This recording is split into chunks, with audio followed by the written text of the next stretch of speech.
Hi hello friends, welcome to CET fighters YouTube channel. ನೀವೇನಾದರೂ ಇದೇ ಮೊದಲ ಬಾರಿಗೆ ನಮ್ಮ ಚಾನಲನ್ನು ನೋಡ್ತಾ ಇದ್ದರೆ ಆದಷ್ಟು ಚಾನಲ್ಗೆ ಸಬ್ಸ್ಕ್ರೈಬ್ ಮಾಡಿಕೊಂಡು ಪಕ್ಕದಲ್ಲಿರುವಂಥ ಬೆಲ್ಲೈಕನ್ನ ಆಲ್ ಅಂತ ಹೊತ್ಕೊಳ್ಳಿ. ಬನ್ನಿ ಸ್ನೇಹಿತರದಾಗ 98,480 ಅಂಚೆ ಇಲಾಖೆಯಲ್ಲಿ ಖಾಲಿರುವಂಥ ಬೃಹತ್ ಅಧಿಸೂಚನೆ ಮುಖಾಂತರ ಈ ಒಂದು ವಿಡಿಯೋದಲ್ಲಿ ಕಂಪ್ಲೀಟಾಗಿ ಮಾಹಿತಿಯನ್ನು ತಿಳಿಸ್ಕೊಡ್ತೀನಿ.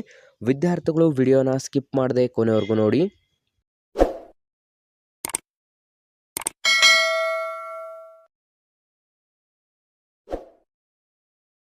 ಇಲ್ಲಿ ಕಾಣಿಸ್ತಾ ಇದೆ ನೋಡಿ ಸ್ನೇಹಿತರೆ, ಇಲಾಖೆ ಹೆಸರನ್ನು ನೋಡಿದ್ರೆ ಭಾರತೀಯ ಅಂಚೆ ಕಚೇರಿ ಇಲಾಖೆಯಲ್ಲಿ ಖಾಲಿರುವಂಥ ಅಂಚೆ ಇಲಾಖೆಯ ನೇಮಕಾತಿ ಅಧಿಸೂಚನೆ ಕೂಡ ಇದಾಗಿರುತ್ತೆ. ಇಲ್ಲಿ ಖಾಲಿರುವಂಥ ಗ್ರಾಮೀಣ ಡಾಕ್ ಸೇವಕ್ ಮತ್ತು MTS ಸಹಾಯಕ ಹುದ್ದೆಗಳ ಅಧಿಸೂಚನೆ ಆಗಿದ್ದು, ಒಟ್ಟು 98,000ಕ್ಕೂ ಹೆಚ್ಚು ಹುದ್ದೆಗಳಿಗೆ ಅಧಿಸೂಚನೆಯನ್ನು ಕೂಡ ಹೊರಡಿಸಲಾಗಿರುತ್ತದೆ. ಸ್ನೇಹಿತರೆ, ಇಲ್ಲಿ ಖಾಲಿರುವಂಥ ಗ್ರಾಮೀಣ ಡಾಕ್ ಸೇವಕ್ ಮತ್ತು ಪೋಸ್ಟ್ಮ್ಯಾನ್ ಹಾಗೂ ಮೇಲ್ಗಾರ್ಡ್ ಹುದ್ದೆಗಳ ಅಧಿಸೂಚನೆಗೆ ಅರ್ಜಿಗಳನ್ನು ಕೂಡ ಆಹ್ವಾನಿಸಲಾಗಿದ್ದು, ಒಟ್ಟು ಸಂಪೂರ್ಣ ನಮ್ಮ ಭಾರತದಾದ್ಯಂತ ಎಲ್ಲ ಸ್ಟೇಟ್ಸ್ಗಳನ್ನು ಒಳಗೊಂಡಂತೆ 98,480 ಹುದ್ದೆಗಳ ಅಧಿಸೂಚನೆ ಕೂಡ ಇದಾಗಿರುತ್ತೆ. ಹೊಸ ವಿದ್ಯಾರ್ಥಿಗಳೇನಾದರೂ ವಿಡಿಯೋಸ್ನ ನೋಡ್ತಾ ಇದ್ದರೆ ಆದಷ್ಟು ಚಾನಲ್ಗೆ ಸಬ್ಸ್ಕ್ರೈಬ್ ಮಾಡ್ಕೊಳ್ಳಿ ಮತ್ತು ಡಿಸ್ಕ್ರಿಪ್ಷನಲ್ಲಿರುವಂಥ ನಮ್ಮ ಟೆಲಿಗ್ರಾಮ್ ಗ್ರೂಪ್ ಮತ್ತು ವಾಟ್ಸಪ್ ಗ್ರೂಪ್ಗಳಿಗೆ ಜಾಯ್ನ್ ಆಗಿ. ನೀವೇನಾದರೂ ವಿಲೇಜ್ ಅಕೌಂಟೆಂಟ್, PDO, BMTC ಮತ್ತು ಗ್ರೂಪ್ C ಹುದ್ದೆಗಳ ಎಕ್ಸಾಮ್ ಪ್ರಿಪರೇಷನ್ ಮಾಡ್ಕೋತಾ ಇದ್ದರೆ ಪೊಲೀಸ್ ಫೈಟರ್ಸ್ ಯೂಟ್ಯೂಬ್ ಚಾನಲ್ಗೆ ಆದಷ್ಟು ಬೇಗ ಸಬ್ಸ್ಕ್ರೈಬ್ ಮಾಡ್ಕೊಳ್ಳಿ.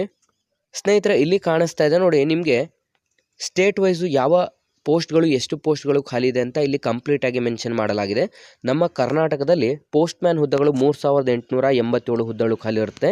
ಮೇಲ್ಗಾರ್ಡ್ ಹುದ್ದೆಗಳು 90 ಮತ್ತು MTS ಸಹಾಯಕ ಹುದ್ದೆಗಳು 1,754 ಹುದ್ದೆಗಳು ಖಾಲಿ ಇದ್ದು, ಸಂಪೂರ್ಣ ವಿವಿಧ ಸ್ಟೇಟ್ಸ್ಗಳನ್ನು ಕೂಡ ಒಳಗೊಂಡಂತೆ ನಮ್ಮ ಭಾರತದಾದ್ಯಂತ ಖಾಲಿ ಇರುವಂಥ ಹುದ್ದೆಗಳ ಸಂಖ್ಯೆಯನ್ನು ನೋಡಿದ್ರೆ 98,480 ಹುದ್ದೆಗಳ ಬೃಹತ್ ಅಧಿಸೂಚನೆ ಕೂಡ ಇದಾಗಿರುತ್ತೆ.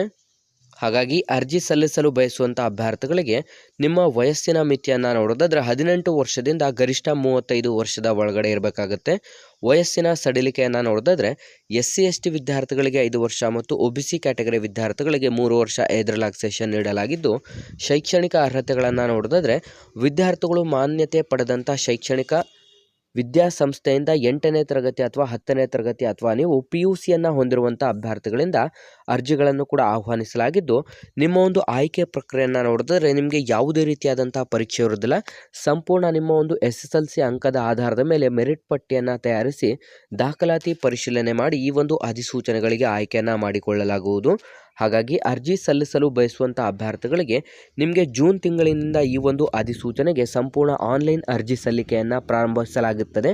ಹಾಗಾಗಿ ಸ್ನೇಹಿತರೆ, ಯಾವುದೆಲ್ಲ ವಿದ್ಯಾರ್ಥಿಗಳು ವಿಡಿಯೋಸ್ನ ನೋಡ್ತಾ ಇದ್ರೆ ಈ ಒಂದು ಉದ್ಯೋಗ ಮಾಹಿತಿಯನ್ನು ಲೈಕ್ ಮಾಡಿ ಮತ್ತು ನಿಮ್ಮ ಎಲ್ಲ ಸ್ನೇಹಿತರೊಂದಿಗೆ ಶೇರ್ ಮಾಡೋದ್ರ ಮೂಲಕ ಇನ್ನೂ ಹೆಚ್ಚಿನ ಉದ್ಯೋಗ ಮಾಹಿತಿಗಾಗಿ ಹಿಂದೆ ನಮ್ಮ ಚಾನಲ್ಗೆ ಸಬ್ಸ್ಕ್ರೈಬ್ ಮಾಡ್ಕೊಳ್ಳಿ ಅಂತ ತಿಳಿಸ್ತಾ ಇದ್ದೀವಿ ಸ್ನೇಹಿತರೆ.